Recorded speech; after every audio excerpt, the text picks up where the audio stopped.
हाँ तो बच्चों, हमने घातांक के विषय में पढ़ लिया था और अभ्यास 2A के प्रश्नों को हमने हल कर लिया है। आज हम पढ़ेंगे घातांक के नियम।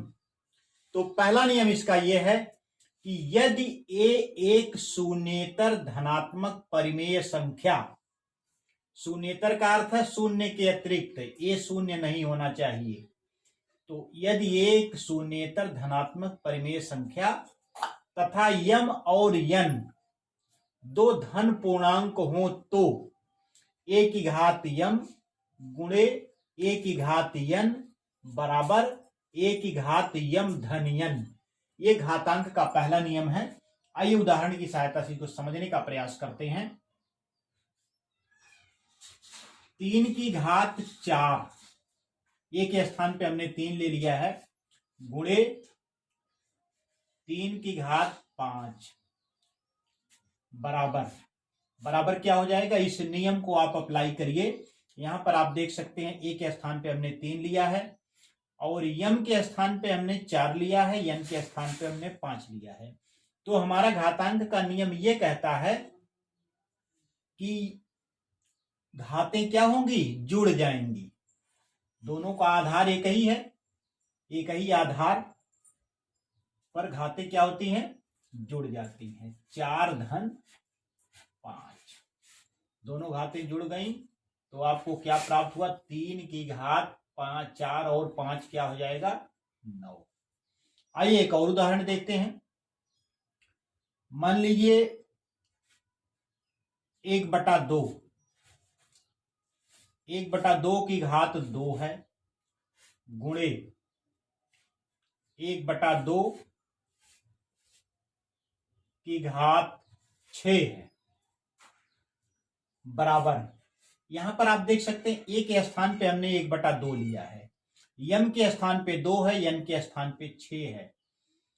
तो हमारा नियम क्या कहता है, घातें क्या होंगी, यहां जुड़ जाएंगी क्योंकि दोनों का आधार एक ही है।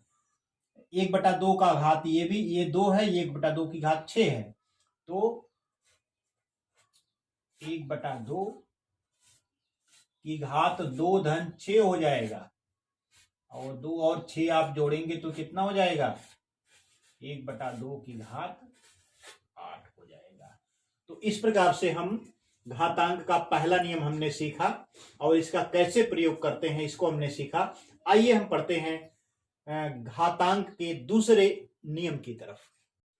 घातांक का दूसरा नियम हमारा है, यदि a एक शून्येतर धनात्मक परिमेय संख्या तथा यम और यन कोई धन पूर्णांक हो जहां यम इज ग्रेटर देन यन, यानी यम यन से बड़ा हो, तो a की घात यम भागे a की घात यन बराबर होगा a की घात यम ऋण यन। तो आइए उदाहरण की सहायता से इसको समझते हैं। 5 की घात 7 भागे 5 की घात 3 बराबर। अब नियम इस पे अप्लाई करिए। आप देखिए a के स्थान पे 5 है, यहाँ पे यम के स्थान पे 7 है और यन के स्थान पे 3 है। तो इसका मान हमारे नियम के अनुसार क्या हो जाएगा, 7 में से 3 घट जाएगा, यानी यम में से यन घट जाएगा, 7 में से 3 घट जाएगा तो हमको प्राप्त हो जाएगा 5 की घात 4। आइए एक उदाहरण और इसका हम देखते हैं। मान लीजिए 4/5, 4/5 की घात है 5। आप भाग दे रहे हैं 4/5 की घात 2 से। तो ये नियम के अनुसार क्या हो जाएगा, देखिए a के स्थान पे यहाँ 4/5 है, यम के स्थान पे 5 है और यन के स्थान पे 2 है। तो नियम के अनुसार 5 में से 2 घट जाएगा तो ये हो जाएगा 4/5 की घात 5 ऋण 2। ये बराबर हो जाएगा 4/5 की घात 5 में से 2 घटाएंगे तो 3 प्राप्त हो जाएगा। ये था हमारा घातांक का दूसरा नियम। आइए हम बढ़ते हैं घातांक के तीसरे नियम की तरफ। घातांक का हमारा तीसरा नियम है, यदि a एक शून्येतर परिमेय संख्या है तो a की घात शून्य बराबर 1, a की घात शून्य बराबर 1 होता है। आइए देखते हैं इसको कैसे होता है। a की घात यम में हम a की घात यम से भाग दें। ध्यान दीजिए दोनों की घात यम ही है यहां पर, तो इसे आप लिख सकते हैं, क्योंकि आप भाग दे रहे हैं तो a की घात यम बटा a की घात यम आप लिख सकते हैं। बराबर क्या हो जाएगा, ये 1 हो जाएगा। क्यों 1 हो जाएगा? क्योंकि a की घात यम में a की घात यम से भाग दे रहे हैं, यानी जो संख्या ऊपर प्राप्त होगी उसी संख्या से हम नीचे भाग दे रहे हैं। किसी संख्या में उसी संख्या से भाग देने पर हमको 1 प्राप्त होता है। अब घातांक के नियम के अनुसार इसका मान क्या हो जाएगा, आइए देखते हैं।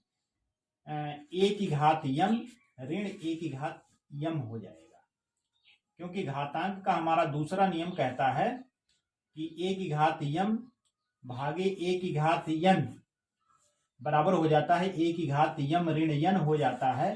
क्योंकि यहाँ पर दोनों ही यम हैं, इसलिए a की घात यम ऋण a की घात यम हो जाएगा, बराबर 1 होगा। और यम में से यम घटाएंगे तो ये हो जाएगा 0 हो जाएगा, यानी a की घात 0 बराबर 1। तो इस प्रकार से a की घात 0 बराबर 1 होता है। आइए एक उदाहरण देख लेते हैं। मान लीजिए 20 है, 20 की घात अगर हमने 0 लिख दिया तो इसका मान क्या हो जाएगा, 1 हो जाएगा। दूसरा उदाहरण आप देखिए, 1000 की घात अगर आप 0 लिख देंगे तो भी इसका मान 1 हो जाएगा। यानी किसी भी संख्या की घात 0 लिखने पर उसका मान 1 प्राप्त होता है। शर्त यह है कि शून्येतर परिमेय संख्या हो, यानी 0 न हो, ये 0 नहीं होना चाहिए। और कोई भी परिमेय संख्या हो तो इस पे घात 0 लगाने पर उसका मान हमको क्या होता है, 1 प्राप्त होता है। तो आइए हम बढ़ते हैं घातांक के अगले नियम की तरफ।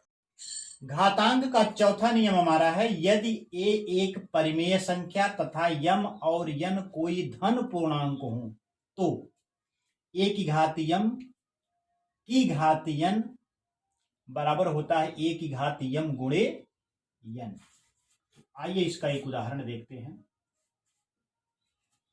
मान लीजिए 7 कोई संख्या है, 7 की घात 3 है और इसकी घात, इसको ब्रैकेट में लेकर के इसके ऊपर एक घात हमने लगा दिया 2। तो घातांक के नियम के अनुसार ये दोनों घातों का क्या हो जाएगा, गुणा हो जाएगा। यानी 7 की घात 3 गुणे 2, यानी 7 की घात क्या हो जाएगा, 6 हो जाएगा। तो ये था घातांक का चौथा नियम। आइए हम बढ़ते हैं घातांक के अगले नियम की तरफ। घातांक का पांचवा नियम हमारा है, यदि a और b कोई दो परिमेय संख्याएं हों तथा यम एक धनात्मक पूर्णांक हो, तथा यम एक धनात्मक पूर्णांक हो तो a की घात यम गुणे b की घात यम बराबर a गुणे b की घात यम। यानी a की घात यम यानी अलग अलग इनकी घातें हों और दोनों संख्याओं पर एक ही घात हो तो दोनों संख्याओं को ब्रैकेट में गुणा करके उसके ऊपर घात लगा दिया जाता है। तो आइए इसका एक उदाहरण देखते हैं। मान लीजिए 4 है, 4 की घात 5 है गुणे 5 की घात 5 है। यहाँ a के स्थान पे 4 है, b के स्थान पे 5 है और दोनों की घात देखिए बराबर है। तो घातांक के नियम के अनुसार क्या हो जाएगा, a गुणे b इसमें हुआ है तो यहाँ पर 4 गुणे 5 हो जाएगा। 4 गुणे 5, घात क्या लगेगी, 5 लगेगी। तो ये हो जाएगा 4 गुणे 5 यानी 20 की घात क्या हो जाएगा, 5। ये हो गया 20 की घात 5। आइए बढ़ते हैं हम घातांक के अगले नियम की तरफ। घातांक का हमारा अगला नियम है, छठा नियम है, यदि a और b कोई दो शून्येतर परिमेय संख्याएं हों तथा यम एक धन पूर्णांक हो तो a की घात यम भागे b की घात m बराबर a बटा b ब्रैकेट में करके और पूरे की घात क्या हो जाएगा, यम हो जाएगा। आइए एक उदाहरण देखते हैं। मान लीजिए 15 की घात 6 है भागे 5 की घात 6, यानी 15 की घात 6 है, भाग का चिन्ह है, फिर 5 की घात 6 है, यानी यम के स्थान पर देखिए 6 है, ए के स्थान पे 15 है, यहाँ पे बी के स्थान पे 5 है, तो ये क्या हो जाएगा 15 बटा 5 की घात क्या हो जाएगा 6 हो जाएगा।